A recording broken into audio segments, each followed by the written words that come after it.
효과라고 하십니까? 의사가 효과 없는 약, 가짜 약이나 꾸며낸 치료법으로 환자에게 제안을 했는데 환자의 긍정적인 믿음으로 인해서 병세가 호전되는 현상을 말합니다. 예를 들어서 녹말가루로 약처럼 녹말가루를 줬는데 환자는 그것이 나에게 정말 필요한 약인 줄 알고 먹었어요. 그 의사가 권해주니까 의사를 믿고 먹었는데 병이 호전되는 현상을 플라시보 현상이라고 말합니다. 플라시보는 기쁨을 주다 혹은 즐겁게 하다라고 하는 라틴어에서 유래가 된 말입니다. 그래서 환자가 의사를 신뢰하면 할수록 더 효과가 나타난다고 하고, 또는 약의 가격이 비싸다고 말하면 이건 정말 귀한 겁니다, 이건 정말 비싼 겁니다라고 말하면 그 효과가 더 크다고 합니다. 오늘 우리가 읽은 말씀은 플라시보 효과를 주기 위한 것이 아닙니다. 단순히 눈속임으로 그냥 그렇게 살아라고 하는 말이 아니라 실제로 삶 가운데 그렇게 일어나는 겁니다. 하나님이 누구신지를 알면 어떠한 환경에 처하든지 크게 기뻐하고 영원히 즐거워할 수 있다라고 이사야 선지자는 우리에게 말을 합니다. 저는 특별히 오늘 우리가 읽은 말씀 가운데 말미암아라고 하는 반복돼서 등장하는 10절에 보면 내가 여호와로 말미암아 크게 기뻐하며 내 영혼이 나의 하나님으로 말미암아 즐거워한다라고 하는 이 말미암아라고 말하고 있는 이 단어에 주목해서 함께 은혜를 나누고자 합니다. 말미암아라고 번역된 이 단어를 사전에서 찾아봤어요. 국어사전에서 찾았더니 이렇게 돼 있더라고요. 어떠한 일의 원인과 이유가 되다. 다시 말하면 내가 크게 기뻐하고 내 영혼이 즐거워할 수 있는 이유, 그리고 원인은 여호와 하나님 때문이라는 거예요. 내 주어진 환경이 기쁘고 내 영혼이 노래를 부를 만큼 그렇게 좋은 환경과 기쁜 환경이 있어서 그런 게 아니라 지금 노예로 살아가고 있고 다른 나라에 종살이를 하고 있어도 여호와 하나님 때문에 나는 크게 즐거워할 수 있고 크게 기뻐할 수 있다라고 선지자는 우리에게 말해주는 겁니다. 여러분에게 2017년은 어떠한 해였습니까? 정말 기쁘고 정말 감사하고 누가 말해도 나는 행복했던 한 해라고 말할 수 있습니까? 그랬다면 정말 감사한 일입니다. 그러나 그러지 않았더라도, 죽을 만큼 힘들었더라도 우리가 크게 기뻐하고 내 영혼이 즐거워할 수 있는 이유가 하나님 때문입니다. 비록 내가 다 이해할 수 없습니다. 내가 이렇게 힘든 것을 왜 하나님이 내버려 두셨을까 이해할 수 없습니다. 그러나 하나님은 하나님의 계획이 있고 하나님의 뜻이 있다라고 믿으니 크게 기뻐하고 즐거워해야 한다라고 선지자는 우리에게 가르쳐 줍니다. 그런데 이 말미암아라고 하는 단어를 국어사전이 아닌 히브리어에서 찾아보니까 또 다른 이유가 하나 더 있었습니다. 그 뜻은 뭐뭐 안에라고 하는 전치사격인 뜻이 있었어요. 내가 크게 기뻐하고 내 영혼이 즐거워할 수 있는 그 이유는 하나님이 나와 관계가 없어서가 아니라 내가 하나님 안에, 하나님이 내 안에 계시기 때문에 기뻐할 수 있고 즐거워할 수 있다는 말입니다. 아마 이것은 믿는 사람만 알 수 있을 것 같아요. 믿지 않는 사람들은 이 말을 이해할 수 없어요. 하나님이 내 안에 계시고 내가 하나님의 안에 있다 라는 말을 100번 1000번 설명해도 이해할 수 없어요. 그러나 예수 그리스도를 믿는 사람들은 이 말이 무슨 말인지 알아요. 구체적으로 설명할 수는 없어도 내가 하나님 안에 있고 하나님이 내 안에 있다라는 것을 고백할 겁니다. 그러면 기뻐할 수 있다는 겁니다. 왜 기뻐하느냐고 물어보면 내 환경이 기쁘고 내 주어진 여건들이 너무 좋아서라고 말하지 않아도 그저 내 안에 하나님이 계셔서 내가 하나님 안에 있기 때문에 기뻐할 수 있다라고 말할 수 있는 겁니다. 유대인들은 이 안에 그리고 밖에라는 뜻을 단순히 전치사로 이해하지 않습니다. 마태복음 12장에 보면 예수님께서 한 마을에 들어가셔서 거기에 귀신 들려 병든 자, 눈멀고 귀머거리가 된 말 못하는 병자를 고치셨어요. 그때 바리새인들이 예수님께서 고치신 환자를 보고 하는 말은 저가 귀신의 왕 바알세불의 힘을 입어서 이 병자를 고쳤다고 말을 하는 겁니다. 귀신이 귀신을 고친다? 말도 안 되는 얘기죠. 그런데 이들은 예수님의 능력을 믿을 수 없었어요. 믿지 않으려고 했어요. 그래서 귀신이 고쳤다, 귀신의 왕의 힘을 빌려서 고쳤다라고 꾸며낸 말을 하기 시작했고, 이 말은 마치 천리를 가듯이 예수님 가족에게 이 소문이 들려졌어요.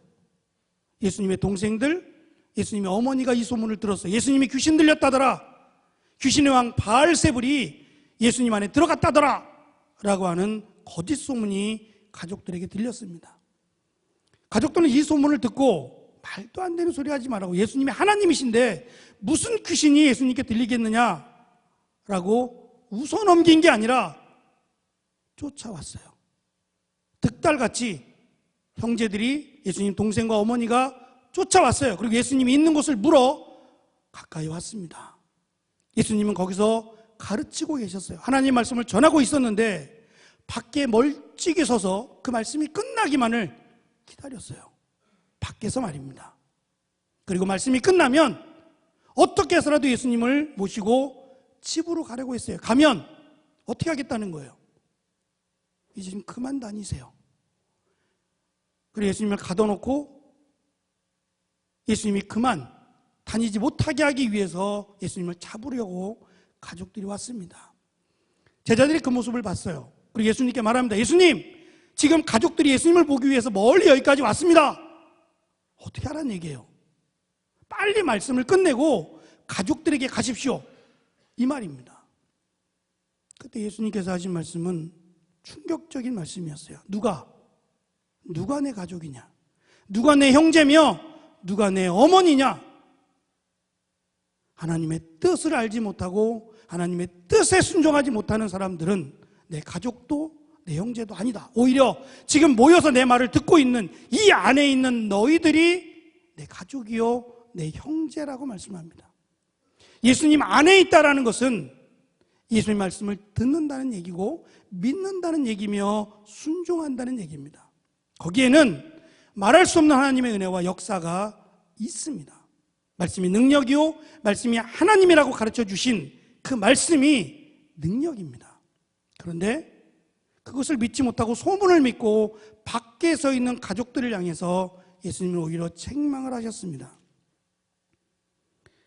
하나님으로 말미암은 삶, 여호와로 말미암은 삶, 그 삶은 국어사전에서 설명하고 있듯이 내가 하나님 때문에 기뻐할 수 있고 내가 하나님 때문에 내 영혼이 크게 즐거워할 수 있는 삶이라고 생각합니다. 그리고 내 안에 하나님이 계시고 내가 하나님 안에 거하고 있을 때 주시는 이 기쁨과 즐거움이라고 생각합니다. 그렇다면 나에게 주어진 어떠한 삶이 있어도 우리는 즐거워할 수 있습니다. 2018년 우리에게 어떻게 다가올지 많은 변화가 있으리라고 우리는 생각합니다.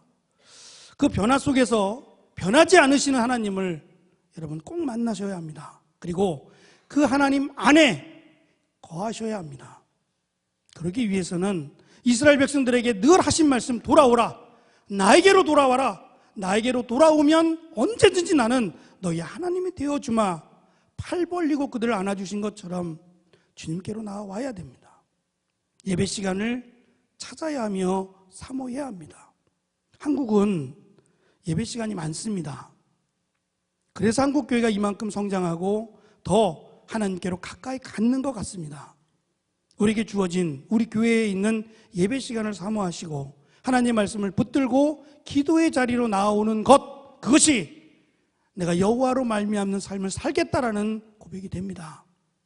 여러분도 2017년 한 해를 마감하면서 받은 봉투와 나의 헌신, 나의 기도라고 하는 페이퍼를 받으셨을 겁니다. 한 장 반을 잘라서 한 장은 내가 보관하고 한 장은 교회에다 내는 겁니다. 뭐라고 쓰시겠습니까? 2017년도를 돌아보면 내가 무엇이 부족했는지를 아실 겁니다.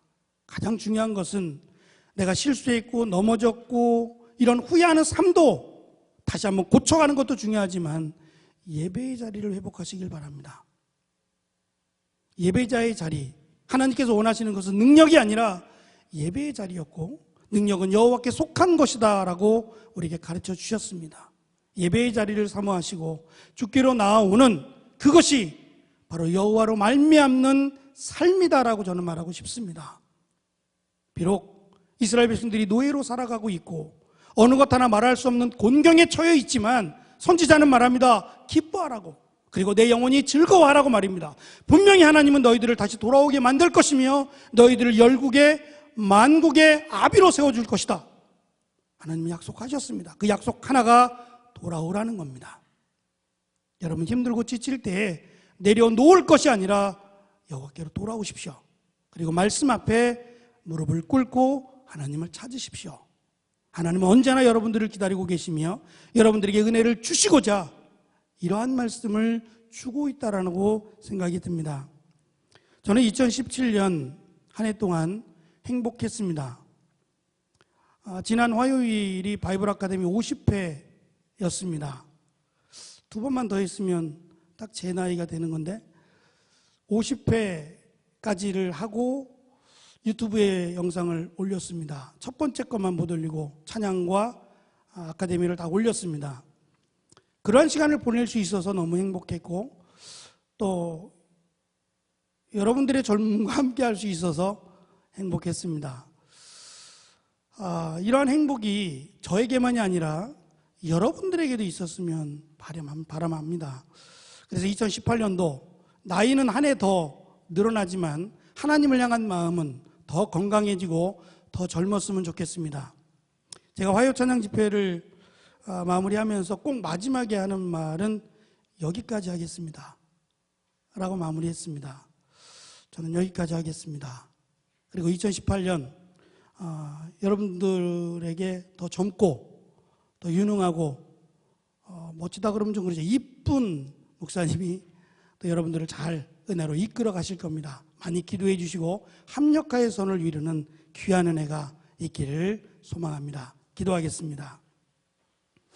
주님 감사합니다.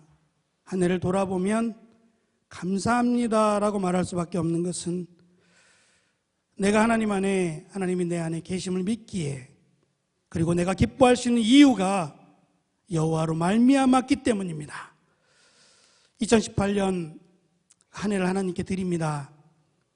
주님과 함께 동행하는 행복한 한 해가 될 수 있도록 은혜를 더하여 주시고, 특별히 젊은 날 정말 다사다난하고 무엇으로 설명할 수 없는, 예측할 수 없는 삶을 살아감에 있어서 하나님께서 인도해 주시고 정말 하나님이 나와 함께 하셨다라고 고백할 수 있는, 그래서 2018년 12월 31일에는 감사합니다라는 고백이 넘쳐나는 우리 청년들이 될 수 있도록 축복하여 주옵소서.